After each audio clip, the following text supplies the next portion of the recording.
Hello. देखिए, आज हम अपना साइंस का सेम चैप्टर कंटिन्यू कर रहे हैं, light reflection and refraction. Chapter काफ़ी अच्छा था, काफ़ी लेंथी भी था और मेरे ख्याल से आपको समझ में भी आया होगा। न्यूमेरिकल पोर्शन ज़्यादा है, रटने वाली चीज़ें इसमें बहुत ही कम हैं।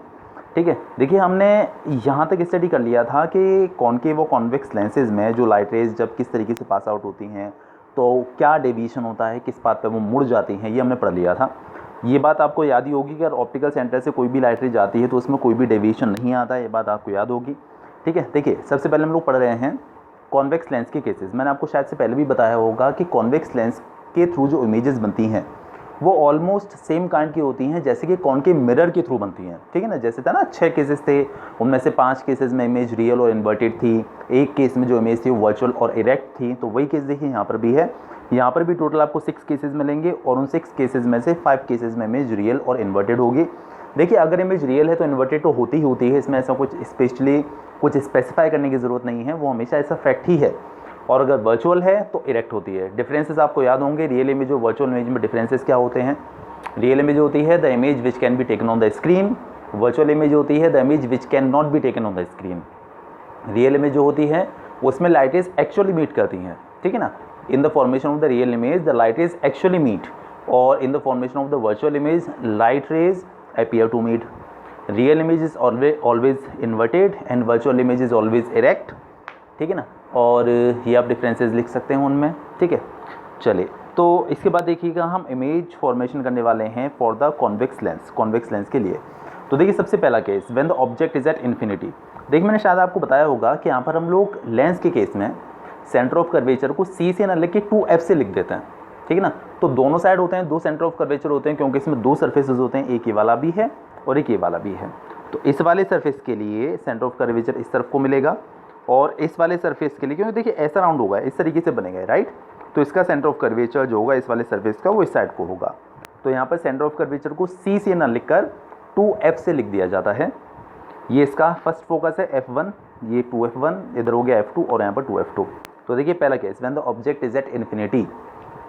तो देखिए जब ऑब्जेक्ट इन्फिनिटी पर है तो ऑब्जेक्ट से बहुत सारी, देखिए इमेज फॉर्मेशन के लिए दो लाइट रेज बहुत होती हैं। वैसे तो ऑब्जेक्ट से बहुत सारी लाइट रेज निकल कर आएंगी, तो यहाँ पर इमेज फॉर्मेशन की दो लाइट रेज बहुत हैं। तो देखिएगा दो लाइट रेज हमने ले ली प्रिंसिपल एक्सिस के पैरेलल ले रहे हैं ना दोनों, और अब इनका रिफ्रैक्शन होगा। तो रिफ्रैक्शन के बाद ये फोकस पर मीट कर जाएंगी और यहीं पर इसकी इमेज बन जाती है रियल इन्वर्टेड हाईली डिमिनिश्ड, मतलब कि बहुत छोटी, एंड फॉर्म्ड एट F2। ठीक है, फॉर्म्ड एट फोकस। चलिए अब एक काम करते हैं, ऑब्जेक्ट को थोड़ा सा पास ले आते हैं। ठीक है, ऑब्जेक्ट को थोड़ा सा पास ले आए हैं बट स्टिल बियॉन्ड 2F1, लेकिन अभी भी ये 2F1 से देखिएगा दूर है। ठीक है, थोड़ा पास ले आए हैं लेकिन 2F1 से अभी भी दूर ही है। तो देखिए दो लाइट रेज हैं, एक लाइट रे तो देखिए हमने प्रिंसिपल एक्सिस के पैरेलल ले ली जो कि रिफ्रैक्शन के बाद फोकस से निकल जाएगी, है ना, ये फोकस से निकल के देखिएगा। ओहो, इसमें डायग्राम थोड़ा सा ठीक है ठीक है। तो ये देखिएगा जो फोकस ये रहा ना, तो यहाँ से फोकस से निकल गई है, देख पा रहे होंगे मेरे ख्याल से। और सेकंड वाली लाइटें ले लेते हैं, देखिए हम ऑप्टिकल सेंटर से ले ली जो स्ट्रेट वे चली जाएगी, और जहाँ पर भी ये दोनों आपस में मीट करेंगे, देखिए यहाँ पर मीट करें ना A पॉइंट पर, तो जो है A डैश पर, सॉरी, तो यहीं पर इसकी इमेज बन जाएगी ऑब्जेक्ट की। ठीक है, देखिए ऑब्जेक्ट हमारे पास AB था, अब बनेगी image A dash B dash, यानी कि उल्टी इन्वर्टेड इमेज। ठीक है, अभी भी देखिएगा the image is formed between F2 and 2F2। Image आपकी बनी है F2 और 2F2 के बीच में, रियल इन्वर्टेड डिमिनिश्ड, है ना, रियल होती है, इन्वर्टेड होती है, छोटी होती है, and form between F2 and 2F2। ठीक है, अब देखिए ऑब्जेक्ट को और थोड़ा सा पास ले आते हैं। देखिए अगर आपको मिरर के केसेस याद हैं तो हमने एक केस पढ़ा था कि when the object is at centre of curvature. अगर ऑब्जेक्ट सेंटर ऑफ कर्वेचर पे था, कॉनकेव मिरर की बात कर रहा हूँ मैं, ठीक है, तो इमेज भी सेंटर ऑफ कर्वेचर पर ही बनती है, सेम साइज़ की बनती है। ठीक है ना, रियल होती है, इन्वर्टेड होती है और सेम साइज़ जो होती है, ये हमने फैक्ट पढ़ा था। कॉन्वेक्स लेंस की अगर हम लोग बात करते हैं तो अगर आप ऑब्जेक्ट को 2F1 पर रख लीजिए, देखिए 2F1 का मतलब सेंटर ऑफ कर्वेचर ही है राइट। तो यहाँ से भी अगेन दो लाइट रेज हमने ले ली, एक ले ली प्रिंसिपल एक्सिस के पैरेलल जो कि रिफ्रैक्शन के बाद फोकस से चली जाएगी, एक हमने ले ली ऑप्टिकल सेंटर से जो पास हो रही है स्ट्रेट वे। ठीक है, तो यहाँ पर ये मीट कर गई आपस में। देखिए AB ऑब्जेक्ट था, इमेज बनी आपकी A dash and B dash, यानी कि अगेन इन्वर्टेड, रियल इन्वर्टेड। और देखिए यहाँ पर ऑब्जेक्ट और इमेज दोनों सेम साइज़ के होते हैं, यहाँ पर छोटी होगी, यहाँ तो बहुत ही छोटी होगी, और यहाँ पर दोनों सेम साइज़ के हो जाएंगे। ठीक है, अब अगर आप और ज़्यादा ऑब्जेक्ट को पास लेकर आएंगे, अब इमेज बड़ी होना शुरू हो जाएगी। देखिएगा यहाँ बिल्कुल पॉइंट साइज़ थी, यहाँ थोड़ी सी बड़ी हुई, यहाँ पर दोनों आपस में बराबर हो गए। मतलब जितना आप ऑब्जेक्ट को पास लाते चले जाते हैं इमेज का साइज़ बढ़ता चला जाता है। अब इसके बाद अगर ऑब्जेक्ट और ज़्यादा क्लोज़र आएगा इस तरफ को तो ऑब्जेक्ट जो इमेज जो बनेगी वो और भी ज़्यादा बड़ी होना शुरू हो जाएगी। ठीक है, चलिए देखिएगा ज़रा।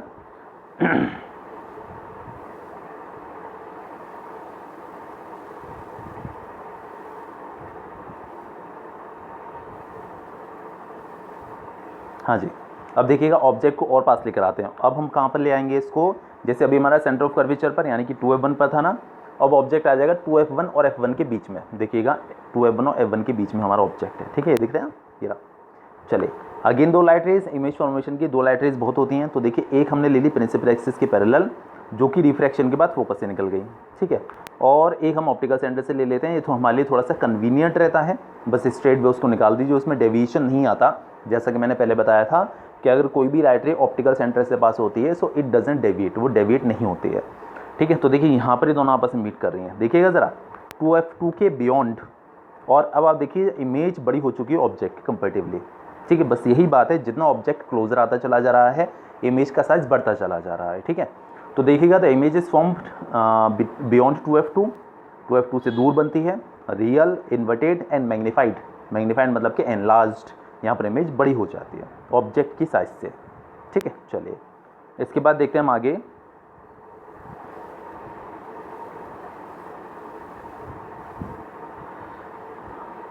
तो हमने कर दिया था, हाँ ये वाला दिखेगा। अच्छा अब देखिएगा, अभी अब तो हमने रखा था ऑब्जेक्ट को कहाँ रखा था, बिटवीन 2f1 एंड f1, और ऑब्जेक्ट को और थोड़ा सा पास लेकर आइए। अब आप उसे रख लीजिए एग्जैक्टली f1 पर। तो अगेन दो लाइट रेज, देखिएगा एक तो प्रिंसिपल एक्सिस के पैरेलल जो कि रिफ्रैक्शन के बाद फोकस से चली गई, और एक स्ट्रेट वे चली गई है ऑप्टिकल सेंटर से। अच्छा अब ज़रा ध्यान से देखिएगा, ये दोनों लाइट रेज ऑलमोस्ट एक दूसरे के पैरेलल हैं, एग्जैक्ट पैरेलल नहीं है, ऑलमोस्ट पैरेलल हैं। तो ये कहीं बहुत दूर जाके कहीं इन्फिनिटी पर मीट करेंगी और वहीं पर उसकी इमेज बनेगी। The image will be formed at infinity, real होगी, इन्वर्टेड होगी, हाईली मैग्नीफाइड होगी। Real, inverted, highly magnified and formed at infinity, ये इसके फीचर्स हो जाएंगे, ये कैरेक्टरिस्टिक्स हो जाएंगी इमेज की। पूछे आ सकते हैं राइट द फीचर्स या characteristics of the image when the object is placed, कुछ भी बता दें, तो ये ध्यान रखिएगा। ठीक है, चलिए इसके बाद हम ऑब्जेक्ट को और थोड़ा सा पास लेकर आने वाले हैं। अब हम उसे रखेंगे ऑप्टिकल सेंटर और फोकस के बीच में। ठीक है, चलिए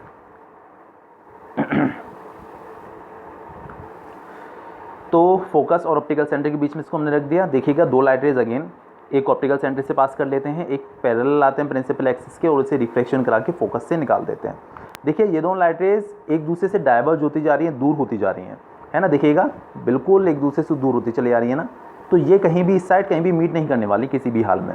बट जब हम इसको यहाँ पर से देखते हैं, जब हम अपनी आँख यहाँ पर रखते हैं आए, तो क्या होता है, हमें ऐसा अपेयर होता है। एक्चुअली देखिए लाइट रेज हमेशा स्ट्रेट लाइन में ट्रेवल करती है, तो हमें ऐसा अपेयर होता है कि जो लाइट रेज आ रही हैं वो कहीं दूर से पीछे से कहीं से निकल कर आ रही हैं। ये दोनों जो लाइट रेज आ रही हैं, है ना, ये दोनों कहीं पीछे से निकल कर आ रही हैं, और इन दोनों को हम लोग जब आगे बढ़ाते हैं तो हमें यहाँ पर ये मीट होती हुई अपेयर होती हैं, और यहीं पर इसकी इमेज बन जाएगी ऑब्जेक्ट की ए डैश एंड बी डैश। देखिएगा यहाँ पर कायदे में देखिए डॉटेड मुझे बना लेना चाहिए था, पर कोई बात नहीं है। ये वर्चुअल इमेज को जनरली डॉटेड लाइन से बनाते हैं और रियल इमेज को डार्क लाइन से बनाते हैं। तो देखिएगा यहाँ पर इमेज जो बनी है वो इरेक्ट है। ठीक है, देखिए ए बी, तो A dash and B dash virtual, erect, magnified है and formed on the same side of the object, और वो उसी साइड में बन रही है जिधर ऑब्जेक्ट है। ठीक है, तो मेरे ख्याल से कोई दिक्कत नहीं है, समझ में आ गया होगा अच्छे से। चलिए ये हमारे सारे के सारे कॉन्वेक्स लेंस के केसेस थे। अब हम बढ़ने वाले हैं अपने कॉन्केव लेंस के केसेस। तो देखिएगा मैंने बताया था कॉन्केव लेंस के केसेस वैसे ही हैं जैसे कि कॉन्वेक्स मिरर के हैं। ठीक है ना, इसमें दो ही केस आपको पढ़ने होंगे और दोनों केसेस में इमेज वर्चुअल बनेगी, इरेक्ट बनेगी और डिमिनिश्ड बनेगी। ठीक है, देखिएगा ज़रा जैसे पहला case when the object is at infinity, तो देखिएगा बहुत सारी लाइट रेज आएंगी वैसे तो ऑब्जेक्ट से, बट हमें दो लाइट रेज हमारे लिए बहुत होती हैं, तो हमने ले ली दोनों लाइट रेज प्रिंसिपल एक्सिस के पैरेलल। ठीक है, और देखिएगा दोनों डाइवर्ज हो गई, यहाँ पर दोनों डाइवर्ज हो गई, बट जब हम इन्हें आगे बढ़ाते हैं तो हमें ये फोकस में मीट होती हुई अपेयर होती हैं। आप देख रहे होंगे यहाँ पर मीट होती हुई अपेयर हो रही हैं, तो इमेज यहीं पर बन जाती है। ठीक है ना, virtual, highly diminished and formed at focus, virtual, highly diminished and formed at focus. ठीक है, तो मेरे ख्याल से कोई दिक्कत नहीं रहेगी। देखिए मैं आपको एक बात और याद दिला दूँ कि अगर हम मिरर की बात करते हैं, एक फैक्ट है एक अगर हम मिरर की बात करते हैं तो अगर इमेज रियल और इन्वर्टेड बनती है तो जिधर ऑब्जेक्ट होता है उसी साइड में बनती है, ठीक है। मिरर की बात कर रहा हूँ मैं, है ना। तो इमेज उसी साइड बनेगी जिधर ऑब्जेक्ट होगा, अगर वो रियल और इन्वर्टेड है तो, और अगर वर्चुअल है तो ऑपोजिट साइड में बनती है। लेंस में उल्टी कहानी है, अगर इमेज रियल और इन्वर्टेड है तो ऑपोजिट साइड में बनती है, और अगर वर्चुअल और इरेक्ट है तो सेम साइड में बनती है, ठीक है। चलिए देखिएगा, जैसे कि ये ऑब्जेक्ट भी यहीं कहीं था और इमेज भी देखिए यहीं कहीं बनी है। और अगर हम लोग पीछे वाला एग्जांपल लेके देखें तो देखिएगा ऑब्जेक्ट भी यहीं था और इमेज भी इसी साइड में बनी है, तो ये सेम साइड में बनेंगे अगर इमेज वर्चुअल और इरेक्ट है तो, ठीक है। अच्छा, अब देखिएगा ऑब्जेक्ट को हम थोड़ा सा पास ले आते हैं। That is placed anywhere between infinity and optical centre, उसे कहीं भी रख दीजिए इन्फिनिटी और ऑप्टिकल सेंटर के बीच में, कहीं पर भी। केस एक ही है, देखिएगा दो लाइट रेज अगेन, तो दो लाइट रेज देखिए, एक तो हमने प्रिंसिपल एक्सिस के पैरेलल ले ली जो कि डाइवर्ज हो गई, आगे बढ़ गई है, लेकिन हम इसे आगे बढ़ाते हैं तो हमें फोकस में मीट होती है, अपीयर होती है, ये केस आपको पता है, ठीक है। एक हम ऑप्टिकल सेंटर से लाइट रे को निकाल देते हैं, ये वाली स्ट्रेट वे चली जाएगी, तो देखिएगा दोनों यहाँ पर मीट करेंगे इस जगह पर, दिख रहा है ना ये वाला पॉइंट, ये वाला। तो ये अगर ऑब्जेक्ट अपना ए बी है तो इसकी इमेज जो फॉर्म होगी वो होगी ए डैश एंड बी डैश। देखिएगा बहुत छोटी सी इमेज बन रही है, इतनी सी, है ना।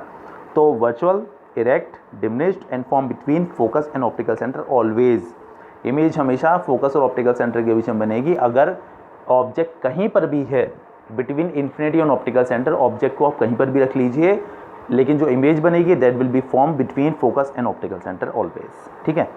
चलिए इसके बाद देखिएगा हम लोग पढ़ने वाले हैं साइन कन्वेंशन, जो कि हमने पीछे पढ़ा हुआ था।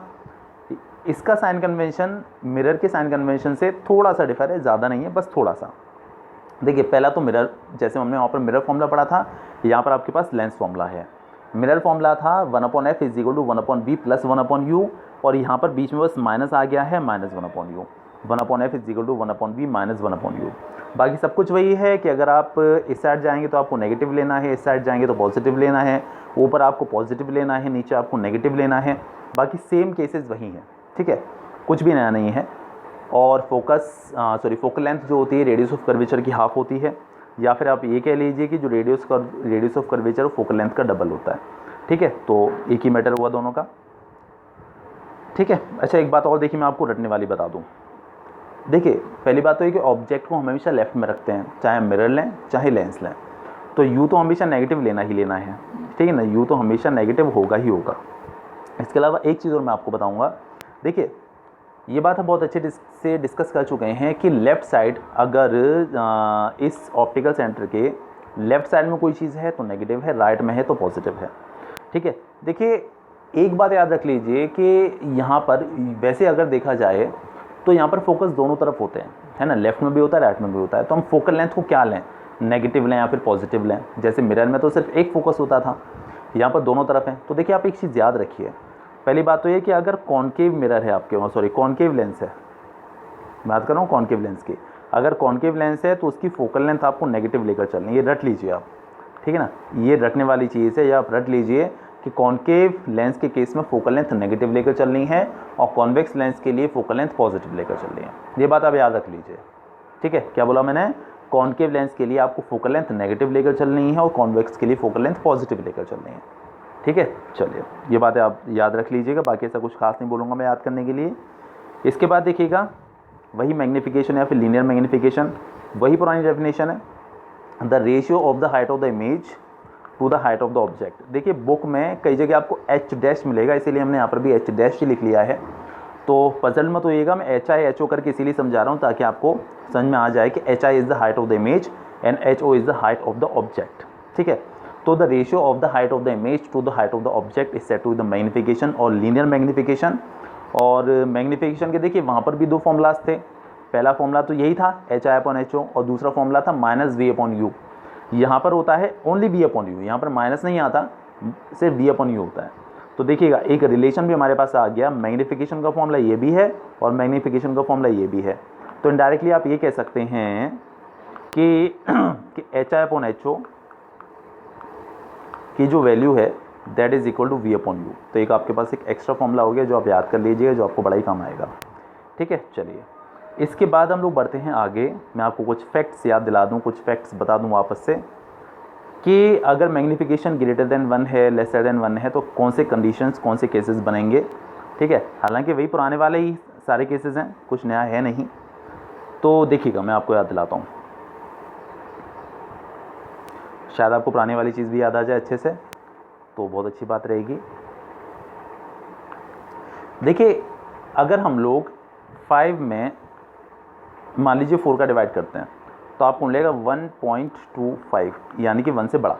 ठीक है, और अगर हम लोग सपोज टू बी के 3 में 5 का डिवाइड कर दें, तो आपको मिलेगा 0.60 या 0.6, जो कि 1 से छोटा है।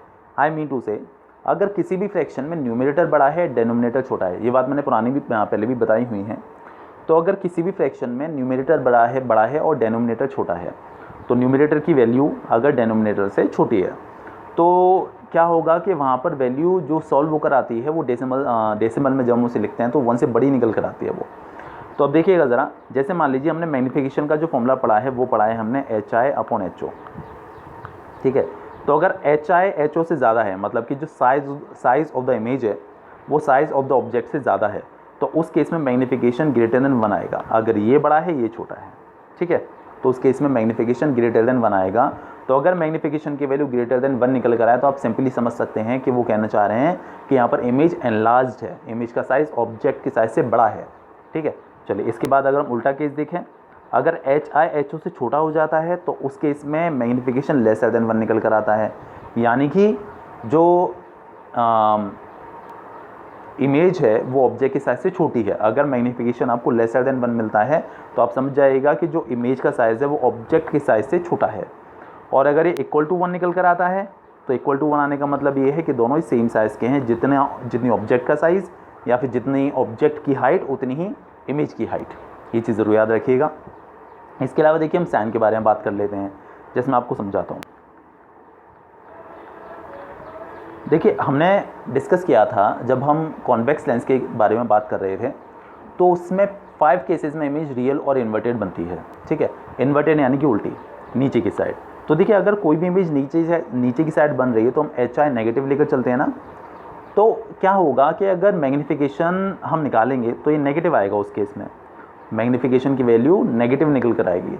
तो देखिए, आप नेगेटिव साइन देखकर आसानी से पहचान सकते हैं, मैं लेंस की बात कर रहा हूँ। ठीक है, तो नेगेटिव साइन देखकर आप आसानी से पहचान सकते हैं कि हम लोग बात कर रहे हैं अबाउट द कॉन्वेक्स लेंस, क्योंकि कॉन्केव लेंस में तो इन्वर्टेड इमेज बनती ही नहीं है। दोनों केसेस में इमेज वर्चुअल और इरेक्ट बनती है।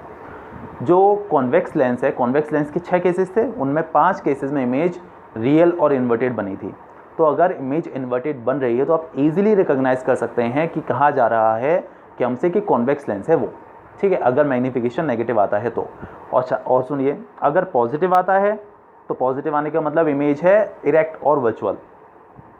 तो अब आप कैसे पहचानेंगे कि ये कॉन्वेक्स है या फिर कॉन्केव है? देखिएगा, अगर हम लोग बात करते हैं कॉन्वेक्स के लास्ट वाले केस के बारे में, तो देखिए, कॉन्वेक्स का जो लास्ट केस था उसमें इमेज इरेक्ट और वर्चुअल बनी थी, और कॉन्केव के जो 2 केसेस हैं उन दोनों केसेस में भी इमेज वर्चुअल और इरेक्ट ही बन रही है। ठीक है, एग्री करते हैं। लेकिन देखिए, अंतर है। क्या अंतर है कि जो कॉन्केव लेंस है उसमें छोटी बनती है, तो उस केस में क्या होगा कि मैग्नीफिकेशन 1 से कम निकल कर आएगा।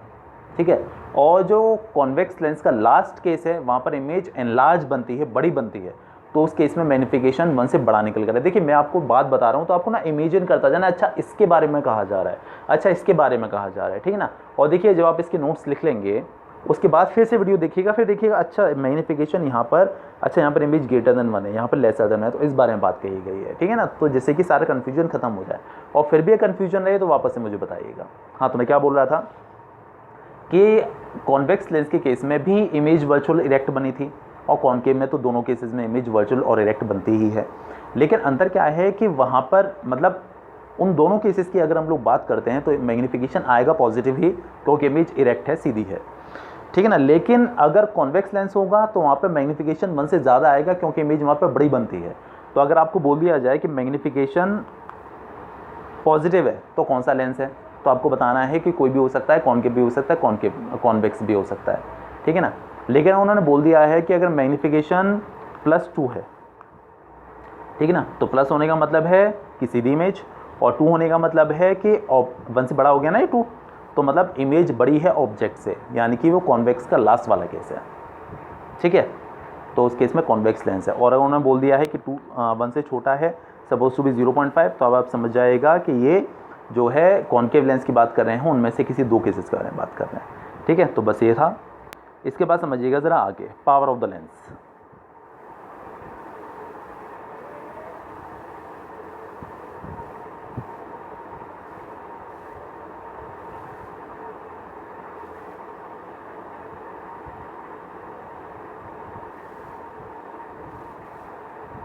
देखिए पावर ऑफ द लेंस है कि आपने कई बार सुना होगा लोगों को आपस में बात करते हुए, जैसे किसी के स्पेक्स लगे होते हैं, चश्मा लगा हुआ होता है, तो देखकर लोग पूछते हैं उससे, भाई तुम्हारे चश्मे की पावर कितनी है, ऐसे पूछ लेते हैं। तो देखिए पावर ऑफ द लेंस का मतलब ही यही है कि क्या होता है कि लेंस की लाइट को डेविएट करने की एक पावर होती है, एक स्ट्रेंथ होती है, उसकी कैपेबिलिटी होती है कि वो लाइट को कितना डेविएट कर सकता है, उसको ही पावर कहा जाता है। मतलब कि the degree of the convergence और डाइवर्जेंस, डेविएट करना, कन्वर्जेंस या तो कन्वर्जेंस का मतलब फोकस पे वो मीट करा देगा उसको, और डाइवर्जेंस का मतलब उसे फैला देगा। ठीक है ना, तो क्या है कि the degree of the convergence और डाइवर्जेंस, किसी भी लेंस की लाइट रेस को कन्वर्ज या फिर डाइवर्ज करने की जो पावर है ना, जो स्ट्रेंथ है, उसे उसकी पावर कहा जाता है। पावर को जनरली हम लोग पी से रिप्रेजेंट करते हैं, और पावर इज इक्वल टू होता है 1/4 फोकल लेंथ। फोकल लेंथ का रेसिप्रोकल जो होता है वो पावर होता है, उसके इक्वल होती है वो। मतलब अगर आप किसी भी लेंस की पावर निकालना चाहते हैं तो आपको 1/f कर देना है। ठीक है, चलिए और सुनिएगा ज़रा। देखिए जो फोकल लेंथ होती है वो बेसिकली लेंथ है, और लेंथ की यूनिट क्या होगी, सेंटीमीटर होगी, मीटर होगी, ऐसे कुछ होगा। अगर हम फोकल लेंथ को मीटर में लेकर चलते हैं, समझिएगा ज़रा, अगर फोकल लेंथ को मीटर में लेकर चलते हैं तो जो पावर होती है, पावर की यूनिट होती है dioptre, DIOPTRE, dioptre. If the focal length is in metre then power will be calculated in dioptre. याद रखिएगा ये बात। तो अगर ये मीटर में है तो, सेंटीमीटर में है तो नहीं, अगर मीटर में है तो अब एक और बात याद रखिएगा कि अगर ये सेंटीमीटर में आ जाती है, अगर फोकल लेंथ आपको सेंटीमीटर में दे दी जाती है, तो बाय डिवाइडिंग दैट 100 आप उस वैल्यू को 100 से डिवाइड करके उसे मीटर में कन्वर्ट कर लीजिएगा, जिससे कि आप उसकी पावर डायोप्टर में निकाल पाएंगे। ठीक है, इसके बाद देखिएगा लिखा हुआ है ये indirectly 1 dioptre is equal to 1/1 metre. भाई वो फोकल लेंथ जो है मीटर में होगी तभी तो ये कंडीशन निकल कर आएगी। ठीक है, तो बस इतनी सी बात है, देखिएगा ये लिखा हुआ है। ठीक है ना, एक focal length is given in centimetre, अगर फोकल लेंथ को आपने सेंटीमीटर में ले रखा है तब देखिएगा क्या कंडीशन आएगी, समझा दूँ मैं आपको। देखिए 1/f होता है, फोकल लेंथ अगर सेंटीमीटर में है तो आप इसे कन्वर्ट करेंगे मीटर में। कैसे करेंगे, अपॉन 100 करके, अपॉन 100, तो ये 100 ऊपर चला जाएगा तो 100/f हो जाएगा। ठीक है, तो वही देखिए ये रिलेशन लिखा हुआ, तो पसंद मत होइएगा, समझने की बात है तो। ठीक है,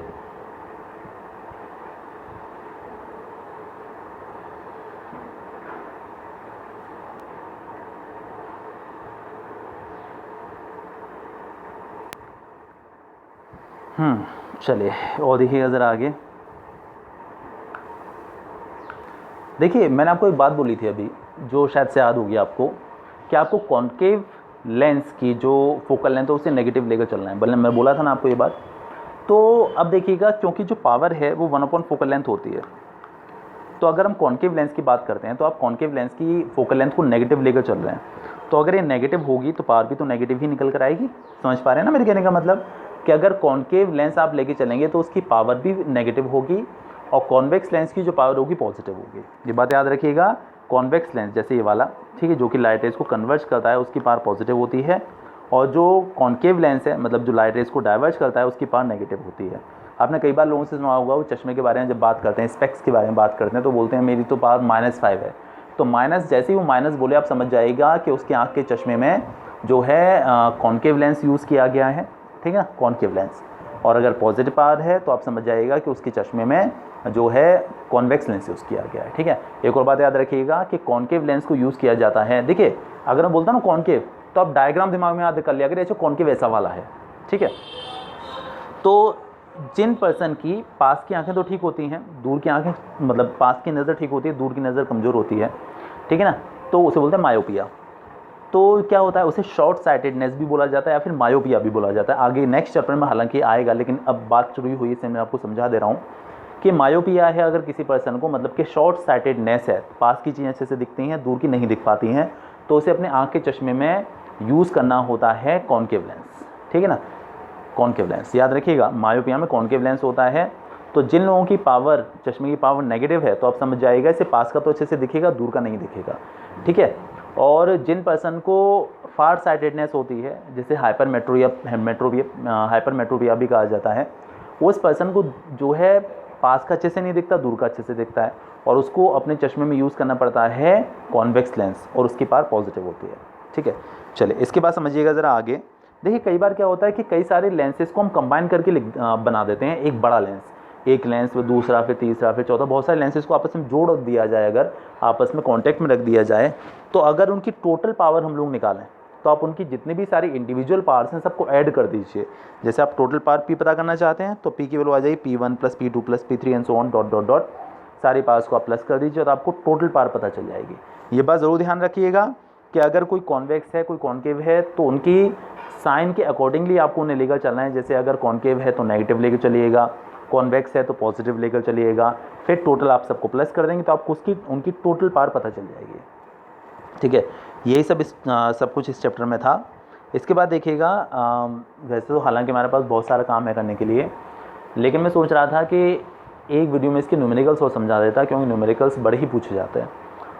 तो हालांकि एक ही वीडियो में हो जाएंगे, ज़्यादा नहीं है, तो मैं सोच रहा था एक काम वो और ख़त्म कर दें, उसके बाद फिर जो है नेक्स्ट चैप्टर की तरफ स्विच करें तो ज़्यादा अच्छा रहेगा, ठीक है। बाकी देखिएगा, प्लान करते हैं। Okay bye.